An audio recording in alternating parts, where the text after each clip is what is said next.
प्रभु यीशु मसीह के नाम में आपको सबका अभिवादन। And every Sunday when I preach, I always tell you read this passage when you go back home. और जब मैं हर रविवार को प्रचार करता हूँ तब मैं बताता हूँ कि इस अध्याय को आप घर पे जाकर पढ़ें। So last Sunday, what was that chapter which I asked you to go home and read? वो पिछले सप्ताह मैंने कौन सा वो अध्याय आपको बोला था जिसको पढ़ने के लिए आपको बोला था? Anybody remembers? किसी को याद है? So that means nobody has read it. इसका मतलब किसी ने पढ़ा नहीं है। पढ़े? Which chapter? Anybody remembers? Huh? Okay, it was First Kings chapter 20. पहला राजा 20वां अध्याय। पहला राजा उसका 20वां अध्याय। So every time when I ask you to go and read the passage, go home and read. और जब कभी भी मैं आपको बोलता हूँ कि उस अध्याय को जाके घर पे पढ़ना है, And I trust that you take notes. और मैं विश्वास करता हूँ कि आप उसको लिख कर रखते हैं। Yes. And so if you read Psalms 62 and verse 11, अगर भजन संहिता उसका 62 और 11 को आप पढ़ेंगे, there it says, God has spoken once, twice I have heard. परमेश्वर ने एक बार कहा और दो बार मैंने यह सुना। Yes, so God speaks, you have to hear twice. और इसका मतलब परमेश्वर एक बार बोलता है और हमको दो बार उसको सुनना है। Those days there was no mobile, no recording. You cannot watch again. और उस समय में जो है मोबाइल और रिकॉर्डिंग की व्यवस्था नहीं थी। But then I don't know how David heard twice. परंतु ये मुझको नहीं मालूम कि उन्होंने किस प्रकार से दो बार इसको सुना। But today we can hear hundreds of times. आज तो आप 100 बार उसको सुन सकते हैं। So whenever the message is uploaded on the YouTube, watch it. और जब कभी भी YouTube के ऊपर जब जो है ये मैसेज संदेश को अपलोड करते हैं तो उसको आप सुना करें। Because we are hearing the words so that we can teach others. और हम इसका वचन परमेश्वर के वचन को जब हम सुनते हैं ताकि हम दूसरों को सिखा सके। That is why we are hearing. इसके लिए हम सुनते हैं। Not to hear from this ear and leave it in the other ear. इसलिए नहीं कि कान से सुनते और इस कान से हमने निकाल देना है। Because we read 2 Timothy chapter 2 and verse 2. और 2 तिमोथी 2:2 हम जब पढ़ते हैं, And the things that you have heard from me from among witnesses, commit these to faithful men who will be able to teach others also. और जो बातें तूने बहुत से गवाहों के सामने मुझसे सुनी हैं, उन्हें विश्वासी मनुष्यों को सौंप दे, जो दूसरे को भी सिखाने के योग्य हो। Yes, so we need to teach others. और आपको ये चाहिए कि हम दूसरों को सिखाएं। Then you will also remember. तब आप याद रख पाओगे। Okay?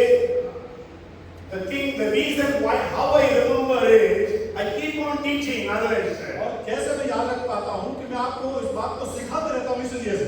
Not only to you, I teach to so many people. और Not only you, but also others I teach. और आपको ही नहीं बहुत लोगों को मैं सिखाता हूँ। So we need to teach others. तो हमको दूसरे को सिखाना है। And Peter says, if you read 2 Peter chapter 1, verses 12 to 15. दूसरा पत्रस उसका दूसरा अध्याय 15वें आयत को पढ़ेंगे। 2 Peter chapter 1, verses 12 to 15. और पहला पत्रस पहला अध्याय दूसरा पत्रस पहला अध्याय 12 से 15. For this reason, I will not be negligent to remind you always of these things, though you know and are established in the present truth. Yes, I think it is right, as long as I am in this tent, to stir you up by reminding you. Yeah, I think this, read till there. इसीलिए यद्यपि तुम ये बातें जानते हो और जो सत्य वचन तुम्हें मिला है उसमें बने रहते हो, तो भी मैं तुम्हें इन बातों की स्तुति दिलाने को सर्वदा तैयार रहूंगा। Yes, and I go home and read till 15. और आप इसको 15 तक घर में So I always desire to remind you so that you will be able to have the right understanding of the scriptures. इसलिए मैं हमेशा आपको बोलता हूँ कि आप इस बात को समझ लें ताकि आपको सही को जो है वचन को समझ में आए। Today my message title is 7 times. आज का जो मेरा संदेश का शीर्षक है वो है 7 बार। You know, Bible बाइबल के अंदर जो है 7 अंक का बड़ा महत्व है। It comes almost, I don't know how many times, it comes 372 times. और ये 372 बार इसको वचन में आया No, है। sorry, 463 times. 372 times in the Old Testament. 463 times the number 7 comes. 463 463 बार ये 7 शब्द का आया है। And you know, in the book of Revelation, the word 7, the number 7 comes almost 59 times.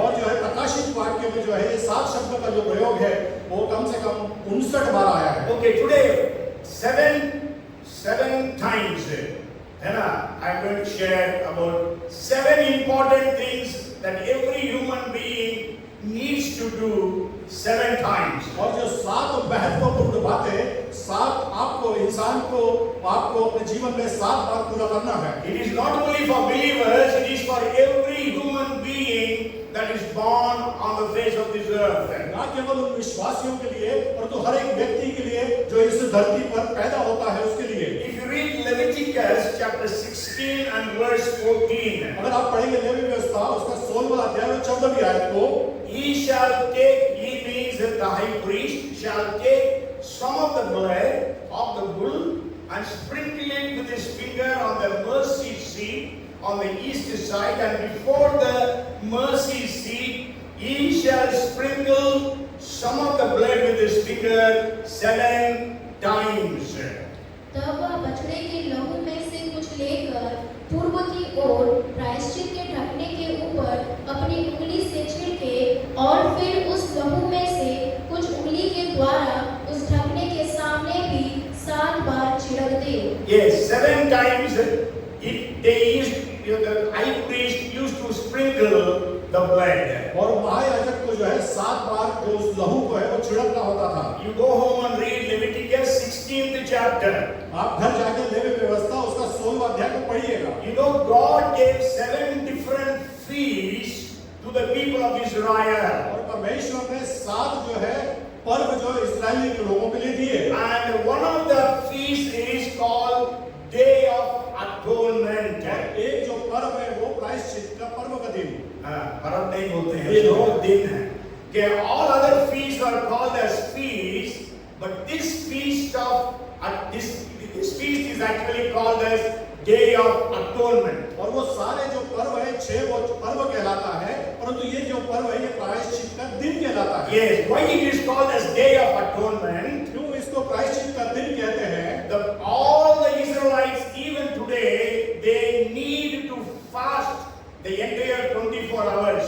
और सारे इस्राएलियों को आज भी 24 घंटे उपवास रखना होता है। Once during the Day of Atonement I was in Israel. और इस प्रायश्चित के दिन के समय आप इस्राएल में थे। And we were about I think 80 pastors from different parts of the world. We all fasted for the 24 hours. और हम लोग लगभग 80 पासवान लोग वहाँ पर थे, वो सब लोगों ने उपवास को रखा। Okay, so during the Day of Atonement, तो प्रायश्चित के दिन that was the only day where only the high priest can enter into the most holy place. और उस दिन जो है याजक केवल एक ही दिन जो है महापवित्र स्थान के अंदर में जाता है। Only the high priest can go. केवल जो है महायाजक जा सकता है, Not the other priests. दूसरे याजक नहीं। Once in a year. साल में एक बार। And he cannot go like that. और ऐसे ही नहीं जा सकते उसमें। He has to have the blood. उसके हाथ में खून होना चाहिए। That is the Day of Atonement. The blood was used for cleansing the sins of all the people of Israel. प्रायश्चित के लिए जो लहू होता है वो जो इस्राएल के पापों को शुद्ध करने के लिए, All the people of Israel. सारे इस्राएल के लोगों के लिए। That's why they fast on that day. इसीलिए वो इस दिन उपवास रखते हैं। That's why they used to pray and repent of all their sins. और इसी दिन वो उपवास रखते हैं और प्रार्थना करते हैं और अपने पश्चाताप करते हैं अपने पापों का। And with great preparation, और बड़े तैयारी के साथ में the high priest और महायाजक used to take the blood of the bull और जो है महायाजक जो है उस लहू को लेकर अंदर जाता है and then he used to sprinkle it at the mercy seat 7 times. और वो 7 बार उस ढकने के उस पर में फेंकता है, डालता है, छिड़कता है। And before continuing, let us read one more verse from the New Testament. Let's read Hebrews chapter 10 and verse 1. और इब्रानियों उसका 10 और 1 For the law having a shadow of the good things to come and not the very image of the things, can never with these same sacrifices which they offer continually year by year make those who approach perfect. क्योंकि व्यवस्था जिसमें आने वाली अच्छी वस्तुओं का प्रतिबिंब है पर उनका असली स्वरूप नहीं, इसीलिए उन एक ही प्रकार के बलिदानों के द्वारा जो प्रति वर्ष अचूक चढ़ाए जाते हैं पास आने वालों को कदापि सिद्ध नहीं कर सकती। Yes, so in the Old Testament, in the 7th month on the 10th day, they used to celebrate this day of atonement. और जो है पुराने नियम में 7वें महीने के 10वें दिन को इस प्रायश्चित के दिन को वो मनाते हैं। This was the 6th feast among the 7 feasts. और उन 7 पर्वों में से ये 6वां है। Okay, so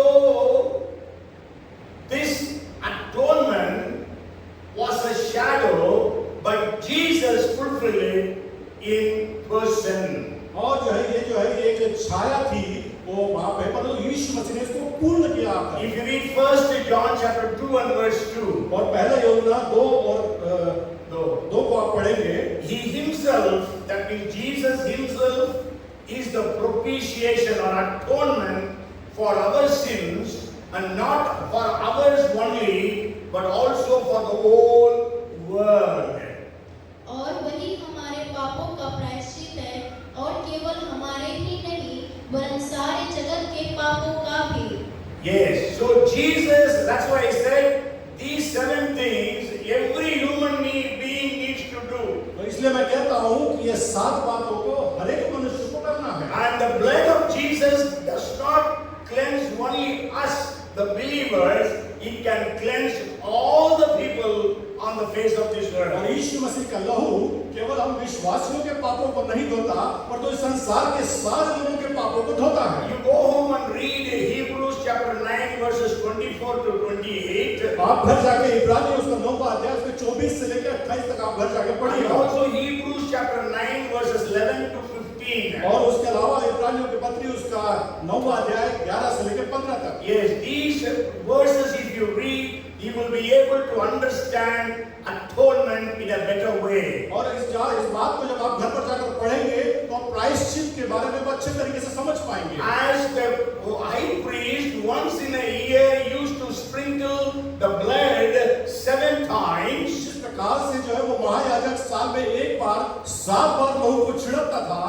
Jesus the high priest, यीशु मसीह जो महायाजक है, amen, amen, Jesus is the high priest. Yeshu Yes, मसीह जो महायाजक है, so he has sprinkled his own blood 7 times. और उसने अपने स्वयं के लहू को 7 बार बहा दिया। Means in 7 different places. इसका मतलब 7 विभिन्न जगहों पर, In other words, in 7 different ways. और दूसरे शब्दों में 7 विभिन्न दूसरे रास्तों में। That's why he is the propitiation or atonement for the sins of the whole world. और इसी के लिए ये सारे संसार के पापों के लिए प्रायश्चित है। Okay, where all did Jesus shed his blood? कहाँ प्रभु यीशु मसीह ने अपने लहू को I बहाया? have already shared with you. Let me see how much you मैं know. देखना चाहता हूँ, मैंने इसके बारे में आपको पहले भी बता चुका हूँ। Yes. बताएं। Gethsemane, very good. गethसेमनी में, Huh? Cross this, but before cross, where all did Jesus shed his blood? कहाँ यीशु ने अपने लहू को बहाया? Yes, कोड़े खाने के समय में when he was being flogged, whipped. जब उसको कोड़े मारे गए उस समय यीशु ने अपने लहू को बहाया। Okay, third. तीसरा, कीले तो बाद में आएगा, उसके पहले और भी है। Yes, that they were giving him, putting the crown of thorns. उसको जब कांटों का ताज पहनाया गया तब। Okay, so fourth is when his right hand was pierced with a nail. और चौथा जो है जब उसके सीधे हाथ में जब खींच ठोकी गई, And the fifth time was when he was pierced with a nail on his left और hand. जब उसके बाएं हाथ में जब खींच ठोकी गई, And sixth time when both his legs were kept together together on the cross and nailed. और जो है छठवीं बार जब दोनों पैर उसके जो क्रूस पर रखकर उनके ऊपर खींच हो गई, And the seventh time is when he was punctured on his side with a spear. और जो है सातवीं बार जब उसके पसली में भाला मारा तब। So Jesus sprinkled the blood 7 times. तो यीशु मसीह ने 7 बार अपने लहू को बहाया। John the Baptist said, "Behold, the Lamb of God who takes away the sin of the world." और जो है यूहन्ना बपतिस्मा देने वाला कहता है कि देखो मेमना जो सबके पाप को उठा ले जाता है। And John the Apostle writes, "The blood of Jesus Christ cleanses us from all our sins." और प्रेरित यूहन्ना कहता है कि परमेश्वर प्रभु यीशु मसीह का लहू हमें सब पापों से शुद्ध करता है। I just want to share some clarifications about the 7 places where Jesus shed his blood. और मैं कुछ बातों को 7 बातों को 7 जगह में जहाँ पे प्रभु यीशु मसीह ने खून बहाया उसके बारे में आपको बताना चाहता We हूँ। all very well know when Jesus was in Gethsemane, he was along with the sweat.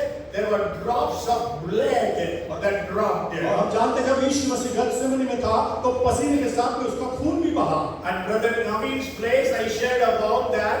और ब्रदर नवीन के घर पे हमने उस बारे में बताया था। When our mental agony reaches its climax, then the blood vessels break and blood oozes out of the sweat pores. और जब हमारी मानसिक स्थिति जो है वो चरम सीमा पे पहुंच जाती है तब उसमें से जो है खून जो है निकल के बाहर आता है। Yes, sir.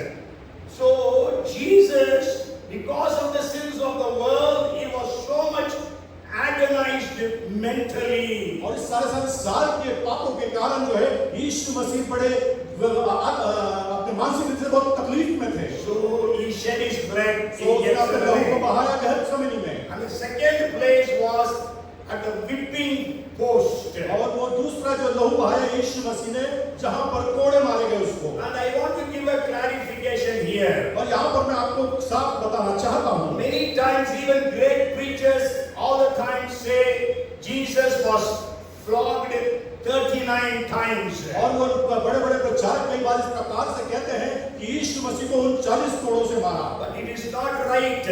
परंतु वो सही नहीं है। Because we have to understand Jesus Christ was not whipped by the Jews, but he was whipped by the Romans. और आपको इस बात को देखना होगा कि जो यीशु मसीह को कोड़े मारे वो यहूदियों ने नहीं मारे, रोमियों ने मारे। Yeah, I have shared with you already. Still people say 39 times. Even on Good Friday, somebody said 39 times. और मैंने इस बारे में आपको पहले भी बताया है, परंतु गुड फ्राइडे के दिन फिर भी किसी ने बोला कि वो 40 बार कोड़े मारे। Yes, 39 times because in 25:3 of Deuteronomy, God told Moses to be told to the Israelites, nobody should be hit more than 40 times. और वो जो व्यवस्था विवरण 25 के 3 में मूसा को परमेश्वर ने कहा कि कोई भी किसी को भी 40 बार से ज्यादा कोड़े नहीं मारते। So that's why the Jews always used to hit 39 times. इसीलिए जो है यहूदी लोग जो है वो कोड़े मारते केवल 40 बार। Even Paul says, I was beaten 39 times, 39 lashes 5 times, he says. और वो जो उनका इस बार तेरे को 5 बार घोड़े से मारे करके, यहूदियों ने घोड़े से मारे करके पौलुस कहता है 2 Corinthians chapter 11 verse 24. दूसरा कुरिन्थियों 11 का 24 में। Yes. So here it was the Romans who were whipping. और यहाँ पर जो है ये रोमियो सैनिक थे जो मार रहे थे। And the Jewish whip was only made of leather. और जो यहूदी लोग जो कोड़े मारते थे उनके कोड़े केवल चमड़े के थे। So it used to be painful but not harmful. और वो जो है वो दर्द तो देते थे परंतु वो दुख तकलीफ मतलब जो अंदर छेद नहीं करते थे। Yes, but the Roman whips, परंतु जो रोमियो के कोड़े थे it used to have 9 strands. और उसके अंदर 9 फीते होते थे। And at the end of every strand there used to be a piece of gold or a piece of a metal. और हर एक फीते के आखिर में या तो लोहे की कील होती थी या तो हड्डी का टुकड़ा होता था। So when they hit him once, और जब वो एक बार मारते थे it will go into his body वो उसके शरीर में घुस जाता था in 9 places. 9 जगह पे। And then it will tear off the flesh. और तब वो जो है मांस के लोथड़े को खींच के लाता था। That's why Jesus, in 22nd Psalm it says they can count by bones. और उसमें जो भजन संहिता 22 में लिखा है कि वो हड्डियों के द्वारा गिना गया। मेरे हड्डियों को गिन सकते थे हड्डियों को गिन सकते थे। because all the flesh was plucked away from Jesus' body. क्योंकि जो सारा जो शरीर का जो मांस था वो निकल चुके थे वो। That's why, and then there was no limit for them to hit. और उसके बाद उसकी कोई सीमा नहीं थी मारने की उनकी। They used to hit the criminal till he dies. और वो इतना मारते थे जब तक कि वो जो है गुनहगार मर न जाए। Yes, but because Jesus was to be crucified, तो यीशु को इसलिए क्योंकि क्रूस पर चढ़ाना था, so they stopped beating him. इसलिए उस लोगों ने मारना बंद किया। But then Oxford scholars have made a detailed study, and they have found out there were 5,480 wounds on the body of Jesus. और जो है बड़े-बड़े जो विद्वान लोग हैं ऑक्सफोर्ड के, उन्होंने इस बात को पता लगाया कि 5,480 बार उसको मारा गया। नहीं, घाव था। And then he had 150 deep wounds on his back. और उसके पीठ के ऊपर 150 गहरे घाव थे। And that's why it says in Psalms 129 and verse 3. और इसीलिए भजन संहिता 129 और 3 में वो कहता है, Flowers plowed on my back, they made their furrows long. हलवाओं ने मेरी पीठ के ऊपर हल चलाया और लंबी लंबी रेखाएं की। Yes, Jewish whip can never make this. और यहूदी जो सैनिक थे वो इस प्रकार से कभी नहीं कर सकते थे। नहीं, ये whip कि वो इस प्रकार से नहीं मारते थे। नहीं हो सकता है ऐसा घाव यहूदियों के कोड़े से नहीं हो सकता है। It can happen only through the whip of the Roman. केवल रोमियों के कोड़े से ऐसा घाव हो सकता है। So first Jesus shed his blood in Gethsemane. पहला जो है यीशु मसीह ने अपने लहू को गतसमने में बहाया। And second, when he was flogged or whipped at the whipping post. और जब दूसरी बार जब उसको कोड़ों से मारा गया तब। Third, when they put on him the crown of thorns and pressed it on his head. जब तीसरी बार जब उसके सर के ऊपर कांटों का मुकुट रखा उसको दबाया गया तब। And there were 17 thorns, they say. और वो बताते वहाँ पे कि 17 कांटे थे उसके अंदर। Yes, and then Jesus, when he was being nailed to the cross on his right hand, he shed his blood. और जब यीशु मसीह के सीधे हाथ पे जब कील ठोकी गई तब उसका खून बहा। And on the left leg, तब उसके left hand, और बाएं हाथ के and ऊपर then on both the legs. और तब दोनों पैरों के ऊपर। And then, there was a soldier who came and punctured Jesus' side. और एक वो सैनिक जिसने आके भाले को यीशु के पसली में मारा। So Jesus shed the blood in 7 places. और यीशु मसीह ने 7 जगह पे लहू को बहाया। Then he produced that, he presented that in the presence of the heavenly Father. और उसने अपने आप को परमेश्वर के सामने में अपने आप को समर्पित So किया। that the sins of the world from Adam's time till the coming of Jesus, all the sins of all the people have been borne by Jesus on the cross. ताकि जो आदम से लेके यीशु मसीह के द्वितीय आगमन तक जितने भी लोग हैं उन सब के पापों को वो प्रायश्चित या माफ कर सके। The wages of death is sin. और पाप की मजदूरी मृत्यु है। So that was hell's death. That is actually what is meant. और वो नरक पर समान की जो मृत्यु है बाइबल बताती है। Okay, this hell's means a punishment in the hell. और इस प्रकार से कि नरक में एक प्रकार की जो सजा है वो समझिए। And Jesus underwent that hell's punishment. और यीशु मसीह क्रूस के ऊपर में उस यातनाओं को सहकर नरक के समान गया। What are the different pains a person will go through in the hell? क्या किस प्रकार की समस्याएं जो है नरक के अंदर में से होकर जो जाता है? Okay, can you tell me what all sufferings they will have? The people in the hell. किस प्रकार की वो यातनाओं में से उसमें से जाता है नरक में से आप कोई बता सकते हैं? हाँ?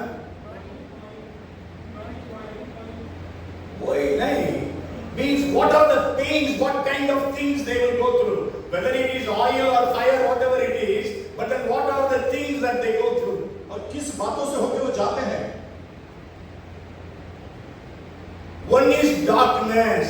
पहली जो बात है वो अंधकार।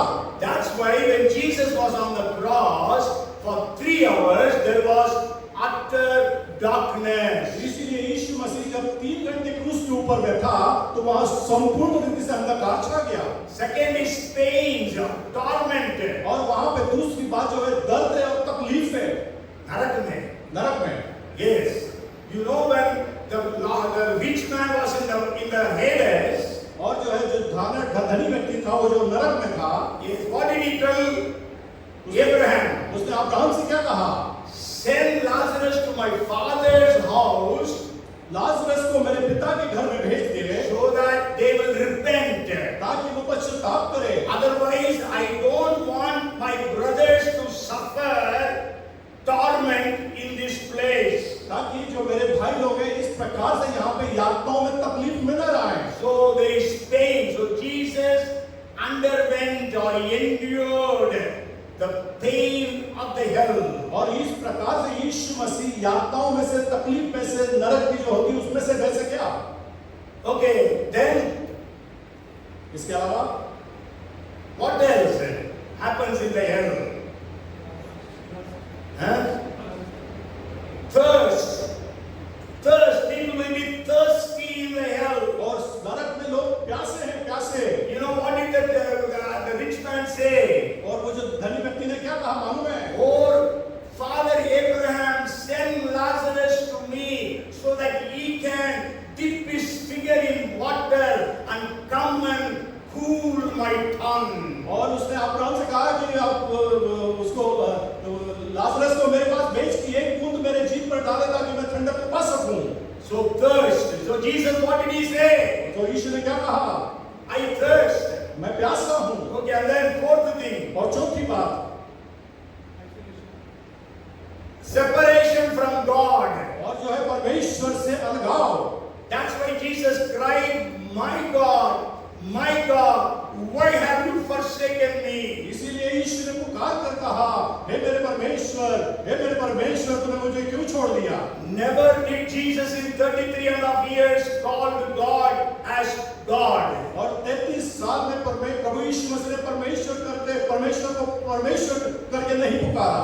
Every time he used to say, my Father, my Father. हर बार उसने कहा, मेरा पिता, मेरा पिता. Almost 220 times in the 4 Gospels he addresses God as Father. 220 बार चारों सुसमाचारों में उसने मेरे पिता करके पुकारा. The first saying from the cross he said, Father, forgive them, for they do not know what they do. और पहली बार उसने क्रूस पर से कहा, हे पिता, इन्हें क्षमा कर क्योंकि ये नहीं जानते कि ये क्या कर रहे हैं. And the last saying, Father, into your heart, into your hands, I commit my spirit. और आखिरी वाणी में उसने कहा कि हे पिता, मैं अपनी आत्मा तेरे हाथों में सौंपता हूँ. But the fourth saying was, Elo, lama sabachthani, my God, why have you forsaken me? परंतु चौथी वाणी में एली लबा शमक्ति मतलब हे मेरे परमेश्वर, तूने मुझे क्यों छोड़ दिया?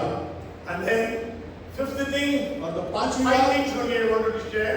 पांच First बात is darkness. पहला जो है अंधकार, Second is thirst. दूसरा जो है प्यास, Third is pains or torment, torture. तीसरा जो है वहां पे दर्द है, तकलीफ है, और fourth is separation from God. और चौथा जो है परमेश्वर से अलगाव, And fifth is demons.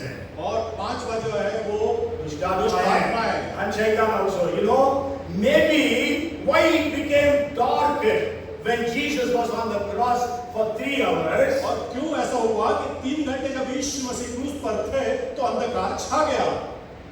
Maybe all the demons along with Satan, they were all dancing, thinking that they have put an end to Jesus. और हो सकता है कि सारे दुष्ट आत्माओं ने और शैतान ने ऐसा सोचा होगा कि अब हम जीत गए, यीशु मसीह की मृत्यु हो गई. That's why there was darkness there. इसी के कारण वहाँ अंधकार हो गया. Because where the demons are, what will be there? और जहाँ पे जो दुष्ट आत्माएं होती वहाँ पे क्या होता है? Darkness. अंधकार.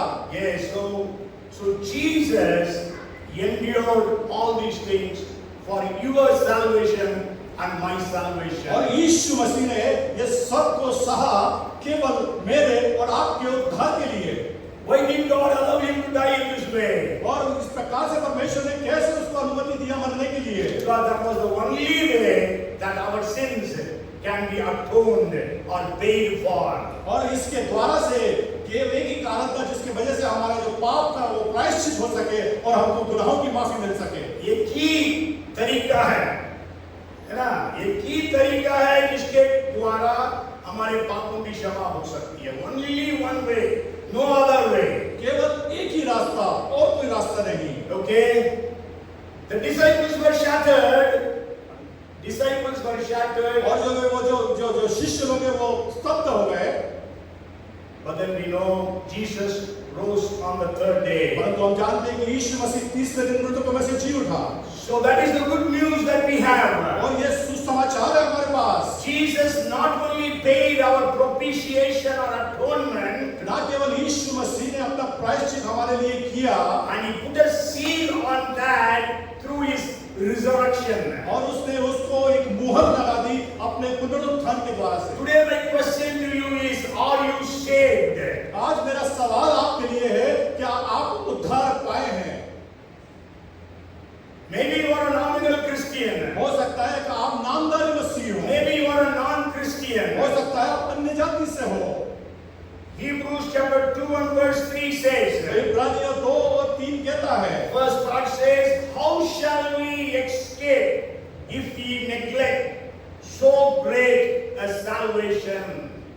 2-3 क्योंकि यीशु मूसा से नहीं तो हम लोग ऐसे बड़े उद्धार से निश्चित रहकर क्यों कर बच सकते हैं? If you are not concentrated, if you are not committed to Jesus, then you cannot escape hell. और अगर आप प्रभु यीशु मसीह से अगर बच नहीं सकते, तो आपके लिए नरक पूर्ण रूप से तैयार है. So what is our condition today? आज हमारी परिस्थिति क्या है? Can we say that we have accepted Jesus? क्या हम कह सकते हैं कि हमने यीशु मसीह का अंगीकार किया? Can we say Jesus is my savior? क्या हम कह सकते हैं कि यीशु मसीह मेरा उद्धार करता Can है? we say that Jesus is my atonement? और क्या आप कह सकते हैं कि यीशु मसीह मेरा प्रायश्चित है? Hallelujah. Hallelujah. Many people say, whenever God is so loving, He will not allow anybody to go to hell. और कोई लोग कहते हैं कि हमारा परमेश्वर इतना प्रेमी है, हमको किसी को अनुमति नहीं देगा नरक में जाने के लिए. But I want to tell you, the person who preached about hell the most in the scriptures is Jesus.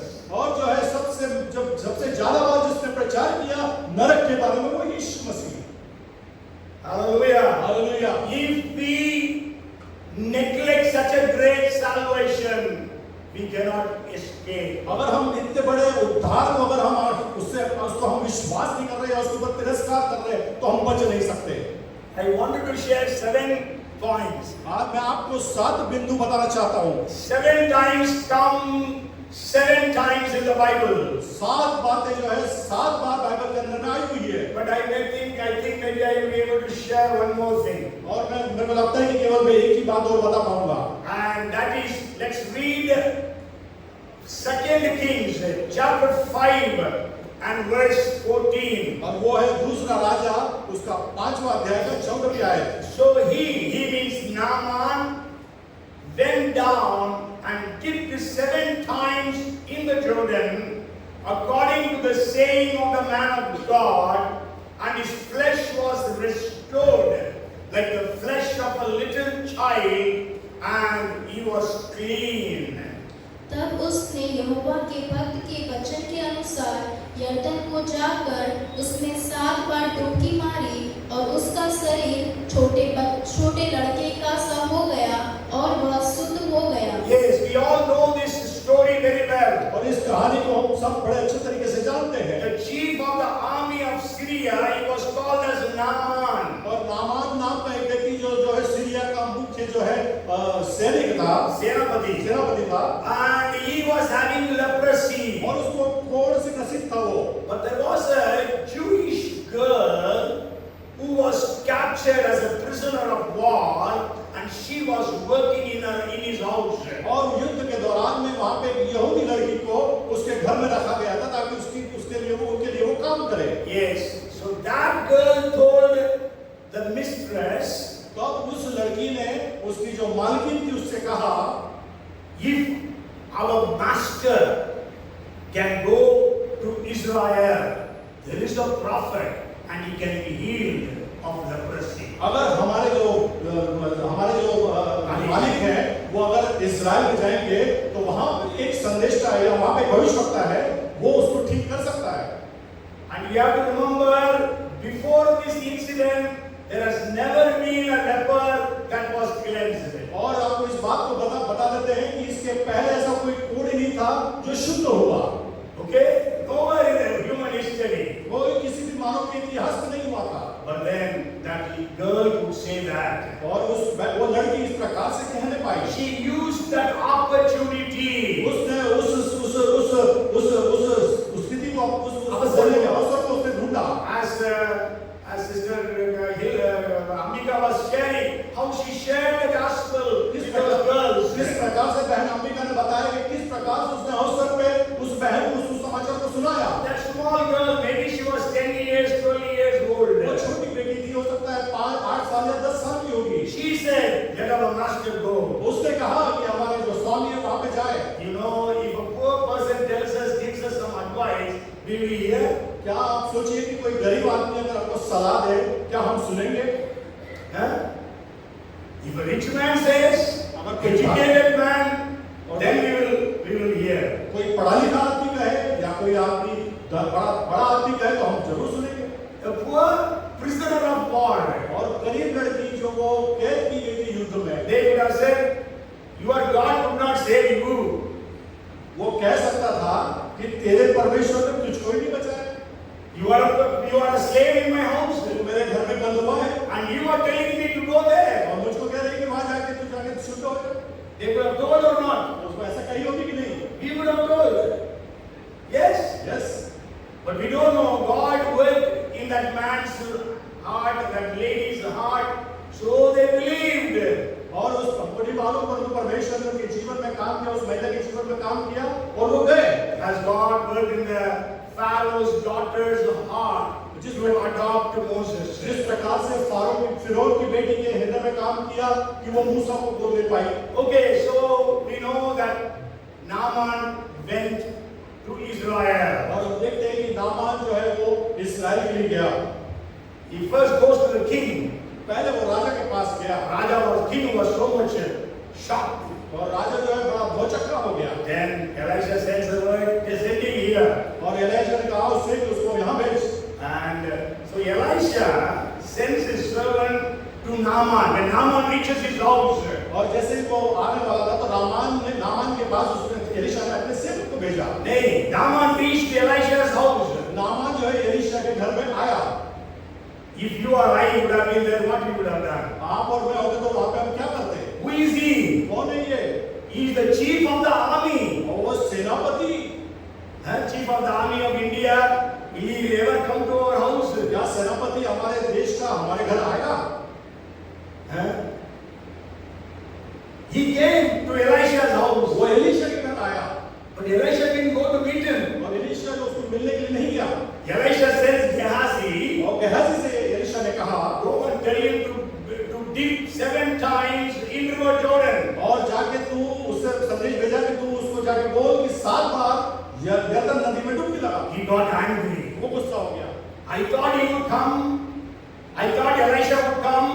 उसने सोचा होगा कि एलीशा आएगा। नहीं, वो बोला, I thought he would come, Elisha would come. मैंने सोचा कि एलीशा आएगा। And he will lay his hands upon me. वो मेरे ऊपर अपने हाथ को रखेगा। And pray in the name of the God of Israel.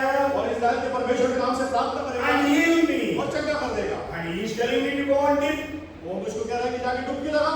There are so many better rivers in Syria. और सीरिया के अंदर बहुत सारी नदियां हैं। I will not do. और मैं नहीं करूंगा।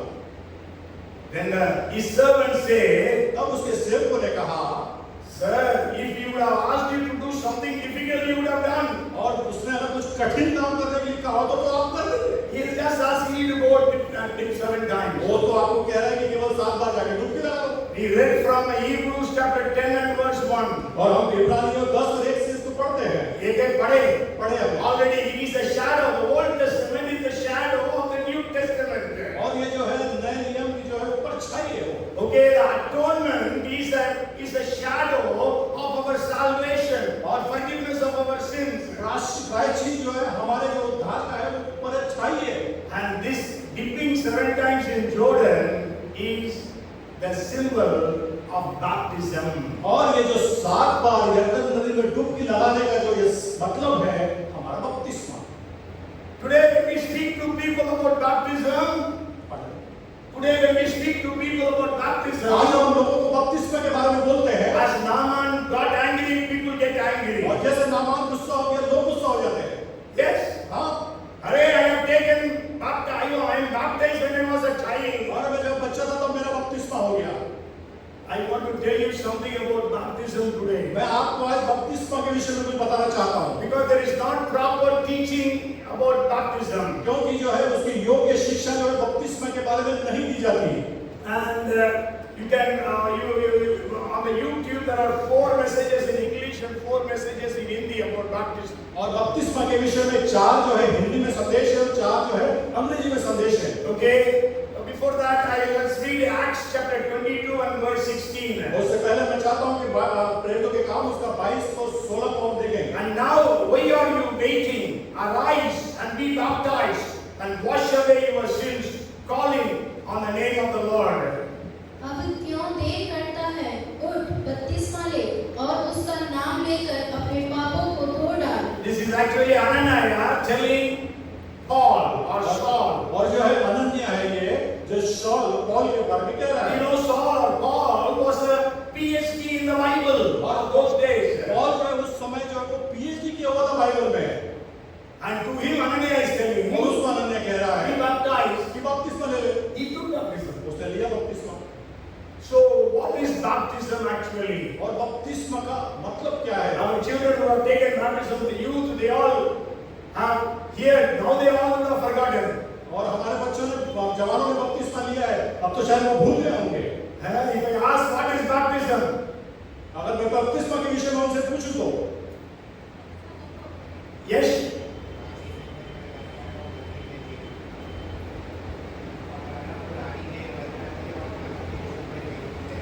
yes, you know, good, very good. Baptism is your funeral service and resurrection service. और जो है बपतिस्मा जो है आपका मनोप्रांत की जो सेवा है वो है और जो उसमें से बाहर निकलना मतलब पुनरुत्थान है। Yes, that's what the Bible says. Our baptism, when we are immersed in the water, it is like burial. When we come out, as we are resurrected. और जैसे बाइबल आपको यही बताती है कि जब हम पानी में डूबते हैं तो हम मर जाते हैं और नए होके आते हैं तो पुनरुत्थित होके आते हैं। The words connected with baptism is used about 120 times in the New Testament. और 120 बार नए नियम में बपतिस्मा के बारे में बताया गया है। Okay, and Bible says about one baptism in Ephesians chapter 5 and verse 4. और जो है Sorry, Ephesians 4 and verse 5. इफिसियों 4 और 5 में बाइबल एक ही बपतिस्मा के विषय में कहती है। One Lord, one faith, one baptism. एक परमेश्वर, एक ही प्रभु है, एक ही विश्वास, एक ही बपतिस्मा। What is that one baptism? क्या है वो एक बपतिस्मा? I will just give you some information about और it. इसके बारे में कुछ जानकारी मैं आपको दूंगा। Jesus was baptized at what age? यीशु मसीह कितने साल का था जब उसका बपतिस्मा हुआ? Huh? What age? 30.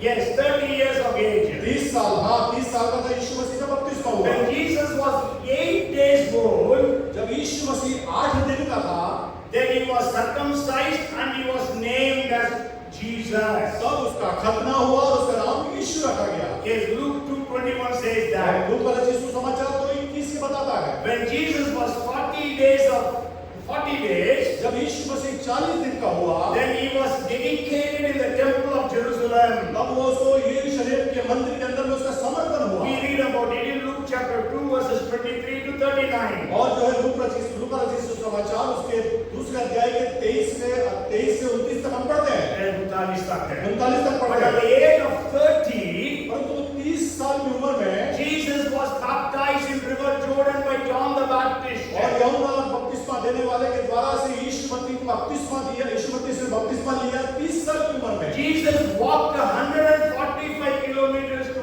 take baptism. यीशु मसीह 145 किलोमीटर चल के गया बपतिस्मा लेने के लिए। From Nazareth to river Jordan. नासरत से लेकर यरदन तक। How much we walked? हम कितना चलते हैं?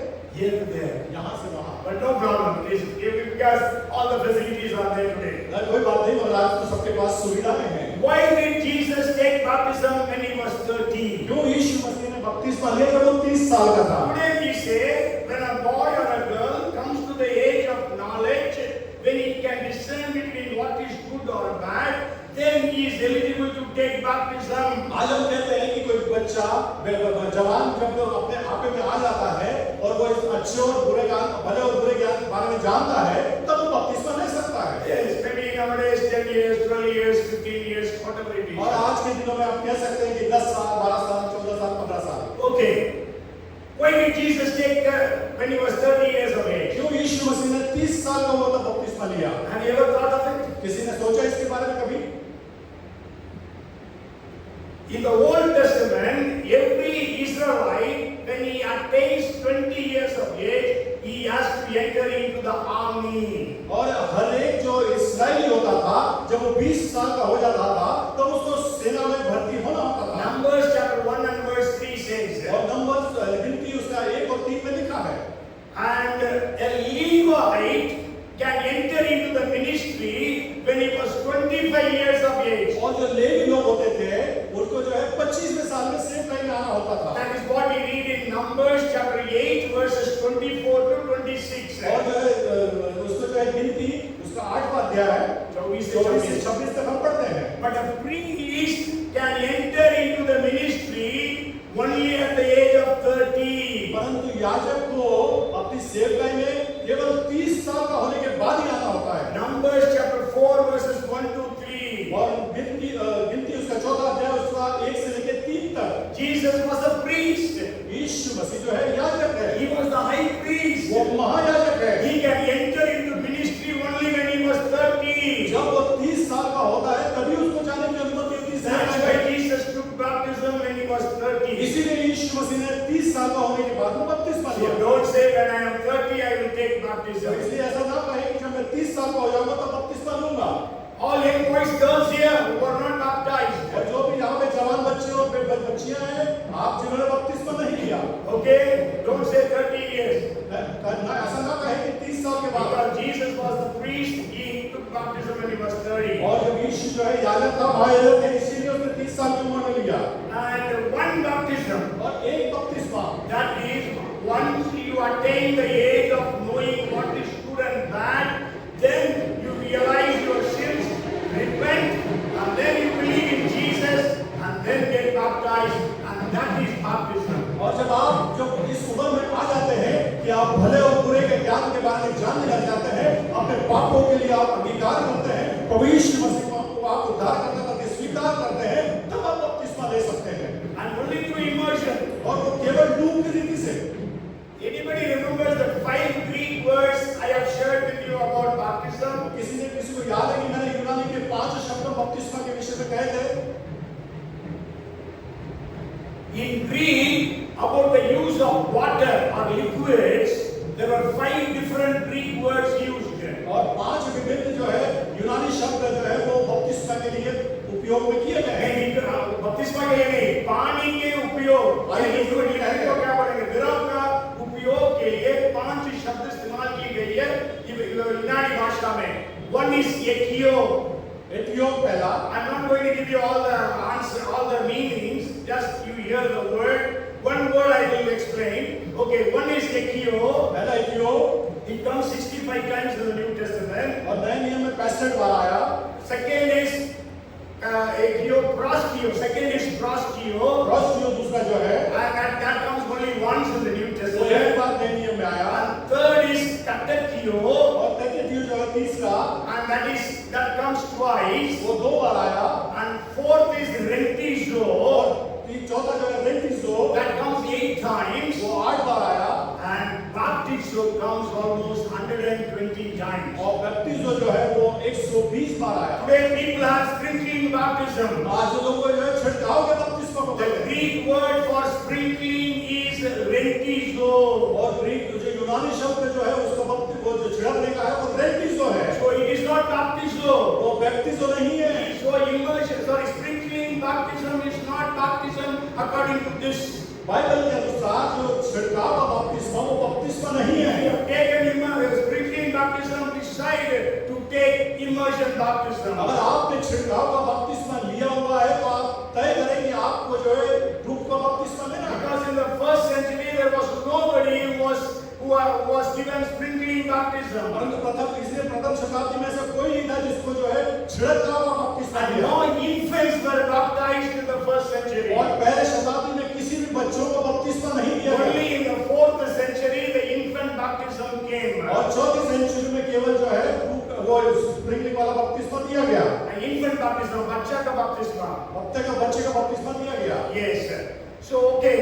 So why we need to be baptized? क्यों हमको बपतिस्मा लेना आवश्यक है? Because it is God's commandment. क्योंकि ये परमेश्वर की आज्ञा है। Jesus said to go and make disciples of all nations and baptize them in the name of the Father and of the Son and of the Holy Spirit. यीशु ने कहा कि सारे लोगों को जाओ सुसमाचार सुनाओ और उन्हें पिता और पुत्र और पवित्र आत्मा के नाम से बपतिस्मा When दो। we read 16:16 of Mark, और मरकुस रचित सुसमाचार उसका 16 का 16 जब हम पढ़ते हैं, whoever believes and baptized shall be saved.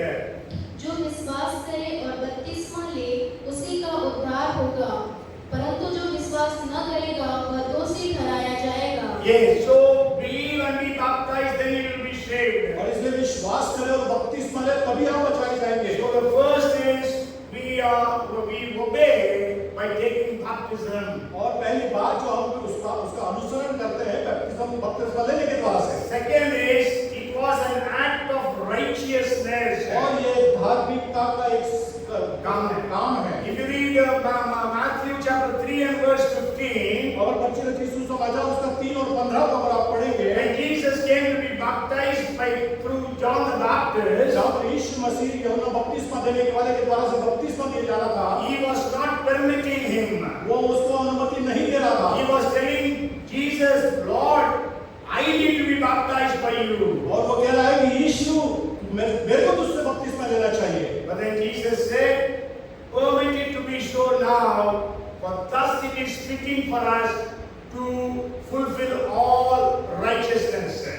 यीशु ने उसको यह उत्तर दिया, अब तो ऐसा ही होने दे, क्योंकि हमें इसी रीति से सब धार्मिकता को पूरी करना उचित है। Yes, so it is an act of righteousness. धार्मिकता का कार्य है। And then the third one is, if you read Luke chapter 7 and verse 30, और अगर आप लूका रचित सुसमाचार उसका 7 और उसका 13 को पढ़ेंगे, but the Pharisees and lawyers rejected the will of God for themselves, not having been baptized by him. उसे देखकर प्रभु को तरस आया। नहीं, पर फरीसियों और व्यवस्थापकों ने उससे बपतिस्मा न लेकर परमेश्वर की मनसा को अपने विषय में डाल दिया। लूका 7:30। So English it says, NIV says will of God. और जो है NIV कहता है कि परमेश्वर की इच्छा, हिंदी says परमेश्वर की मनसा, और हिंदी कहता है कि परमेश्वर की मनसा। and मछली वाला बाइबल में क्या लिखा है? परमेश्वर की योजना, परमेश्वर की योजना। Okay, and the fourth thing is why we are baptized. और चौथी बात आपको क्यों बपतिस्मा लेना है? First Peter chapter 3 and verse 21 says, और पहला पत्रस 3 और 20 कहता है that this water symbolizes baptism that now saves you also, not the removal of dirt from the body, but the pledge of a clear conscience toward God. उसी पानी का दृष्टांत भी अर्थात बपतिस्मा यीशु मसीह के जी उठने के द्वारा अब तुम्हें बचाता है। इससे शरीर के मैल को दूर करने का अर्थ नहीं है, परंतु शुद्ध विवेक से परमेश्वर के वश में हो जाने का अर्थ है। Yes, so it is a pledge with God. और ये परमेश्वर के सामने में अंगीकार है। लेकिन हिंदी में लिखा है शुद्ध विवेक से परमेश्वर के वश में हो जाने का। Means you are committing yourself into the hands of God. इसका मतलब आप पूर्ण रीति से अपने आप को परमेश्वर के हाथों में समर्पित कर देते हैं। Naaman got angry, नामान गुस्सा हुआ, but then his people made him understand. तब बाकी उसके लोगों ने उसको इस बात को समझाने की कोशिश So की। he went and dipped himself in river Jordan. और जब उसने यरदन नदी में डुबकी को लगाया, 7 times he सात बारों में said, we are not taking 7 times डुबकी, but then we take only one time immersion. और हम 7 बार नहीं करते, एक बार हम डुबकी लगाते हैं। That is to prove perfection. Elisha said 7 times. और उसके लिए सिद्धता को बताने के लिए 7 बार उसने एलीशा ने उसको बताया। And then he comes back to Elisha. और वो वापस एलीशा के पास आता है। And he was offering him a lot of money. और उसको बहुत सारे पैसे देने की कोशिश करता But है। Elisha says nothing. और उसने कहा कुछ नहीं। But then he says, I will worship only the God of Israel. तब उसने कहा कि मैं केवल परमेश्वर, इस्राएल के परमेश्वर की आराधना करूंगा। So he decided to follow the God of the Bible. और उसने जो है इस बात का निर्णय लिया कि परमेश्वर का वो अनुसरण So करेगा। baptism is you are committing yourself to live for the God of the Bible. जो बपतिस्मा जो है, आप इस बात का अनुस्कार करते हैं कि मैं आप परमेश्वर के साथ अपने जीवन को व्यतीत करेंगे। Many times we are, Hindi में बोलते हैं, पहले सूखा पापी था, अब बपतिस्मा ले लिया, गीला पापी हो गया। There is no difference in our lives, no change in our life. और हमारे जीवनों में कोई बदलाव नहीं है बपतिस्मा लेने के बाद भी। Whatever we are doing, we still do. वो जो हम पहले करते थे वो अभी भी कर रहे हैं। So time is high. All those who are baptized, और जो लोग अभी समय बहुत कठिन है कि जो लोग बपतिस्मा ले चुके हैं, let us check our lives. अपने जीवन को हम जांचें। Are we becoming more and more like Jesus? और क्या हम अपने प्रभु यीशु मसीह के समान और बढ़ते जा रहे हैं क्या? So may God have mercy on us. परमेश्वर हमारे ऊपर आशीर्वाद 7 times 7 बार Jesus shed his blood यीशु मसीह ने अपने लहू को बहाया for atonement of the sins of the human beings. ताकि मानव जाति के पापों का प्रायश्चित हो सके। So when we confess with our mouth that Jesus is the Lord and believe in our heart that Jesus rose again from the dead, then we are saved. और जब हम विश्वास करते हैं कि यीशु मसीह हमारा प्रभु है और उसका अंगीकार करते हैं अपने जीवन में, तब हम बचाए जाते हैं। Yes. So every individual human being needs to accept Jesus. हर एक व्यक्ति को यीशु मसीह को अंगीकार करना अनिवार्य है। Whatever religion he may belong to, किसी भी आप धर्म से क्यों ना हो, we have to accept Jesus. हमको यीशु को अंगीकार करना है। Second thing is you have accepted Jesus, be baptized. और दूसरी बात, अगर आपने यीशु को अंगीकार किया है, आपको बपतिस्मा लेना है। Maybe the church where you belong to, they had infant baptism and sprinkling baptism. आप हो सकता है कि आप ऐसे कलीसिया से आते हो कि जहाँ पे वो बच्चों को बपतिस्मा या फिर छिड़काव का बपतिस्मा दिया जाता So है। if you have taken only that baptism, that is not baptism according to the Bible, take the baptism according to the अगर Bible. आपने वो बपतिस्मा लिया है तो वो बपतिस्मा बाइबल के अनुसार नहीं है। आप दोबारा से आपके बपतिस्मे को लीजिए। It is not दोबारा baptism. दोबारा का बपतिस्मा नहीं है, एक ही बपतिस्मा है। So you are not going to take baptism again, but you are going to take the only baptism. और आप एक ही बपतिस्मा लेंगे जो जो यीशु मसीह जिसमें जो बाइबल And बताया all है। the young boys and girls who are not baptized as yet, take time and decide to be baptized. और जितने जवान बच्चे और बच्चियां हैं वो इस बात को समझ लें और अपने आप को तैयार करें कि बपतिस्मा लें And decide to follow Jesus. और इस बात का निर्णय लें कि यीशु का हम अनुयायी बनें। Come, let us pray. हम प्रार्थना करेंगे। Father, we are so grateful to you, Lord, for this evening. प्रभु इस संध्या के लिए हम आपको धन्यवादी हैं Thank you for the wonderful time of fellowship we could have, और wonderful time of worship we could have. और प्रभु हम आपको धन्यवाद देते हैं इस प्रकार की संगति हम कर सके, आराधना को हम कर सके। And thank you, Lord, for all those wonderful testimonies. और प्रभु तमाम सारी गवाहियों की धन्यवाद देते हैं। And thank you, Lord, for your word. प्रभु आपके वचन के लिए धन्यवाद। We pray, help us. Those who are not saved as yet, everyone will be saved. प्रभु अनुग्रह दे कि जो लोग अभी तक नहीं बचाए गए वो हर एक जन बचाए जाए। Even our family members who are not saved as और yet. हमारे परिवार के कुछ लोग जो कई लोग जो नहीं बचाए गए, We pray for each and every one of them that every one of them gets saved in Jesus' और name. हर एक के लिए प्रार्थना करते हैं कि हर एक जन प्रभु उद्धार को पा सके। And whoever is not baptized, let them decide to be और baptized. जिन लोगों ने अभी तक बपतिस्मा नहीं लिया वो बपतिस्मा ले। Lord, help us, Lord. प्रभु हमको मदद कर। Those who are baptized already, we pray we will be able to lead a life that is pleasing unto God. और प्रभु जिन्होंने बपतिस्मा लिया है वो ऐसी जिंदगी जिए जो प्रभु आप उसको स्वीकार करने वाले हो। We give you all the glory and the honor. प्रभु आपको आदर और महिमा देते हैं। In Jesus' name we pray. यीशु के नाम से प्रार्थना कर रहे हैं। Everyone said, हर एक जन कहे Amen. Amen. May the grace of our Lord Jesus Christ, the love of our Heavenly Father, and the fellowship, the anointing, the blessings of the Holy Spirit, our Comforter, be with us all now and forevermore.